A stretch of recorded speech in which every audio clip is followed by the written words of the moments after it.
Hi friends, డాగ్స్ని లేదా మీ పెట్స్ని యూట్యూబ్లో అమ్మాలంటే మా ఛానల్ వాట్సాప్ నెంబర్కి వీడియో పంపించండి. అలాగే మన ఛానల్ని ఇంతవరకు సబ్స్క్రైబ్ చేయకపోతే వెంటనే సబ్స్క్రైబ్ చేసి పక్కనే ఉన్న బెల్ ఐకాన్ని యాక్టివేట్ చేయండి friends. Let's start the video. Hi friends, welcome to our channel.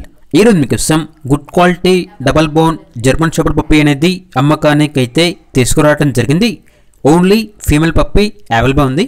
అంతేకాకుండా ఈ పప్పీ చాలా యాక్టివ్గా ఉంటుంది. ఎటువంటి హెల్త్ ప్రాబ్లమ్స్ అనేవి ఏమీ లేవు. ట్రాన్స్పోర్టేషన్ ఏపీ మరియు తెలంగాణ ఈ 2 స్టేట్స్కి ప్రొవైడ్ చేస్తారు. పప్పీ ఉన్న లొకేషన్ వచ్చేసి హైదరాబాద్. ఇక పప్పీ యొక్క ప్రైజ్ అనేది 11K అనగా 11,000. ఇక పప్పీ కావాలన్న వారు ఈ వీడియో కింద టైటిల్లో ఓనర్ నెంబర్ అనేది డిస్ప్లే చేయడం జరిగింది. ఓనర్కి కాల్ చేయండి. పప్పీ యొక్క పూర్తి వివరాలు అనేవి వెరిఫై చేసుకున్న తర్వాత మాత్రమే మీకు నచ్చితేనే తీసుకోండి. అలాగే మన ఛానల్ని ఇంతవరకు సబ్స్క్రైబ్ చేయకపోతే సబ్స్క్రైబ్ చేయండి. Thank you. By by.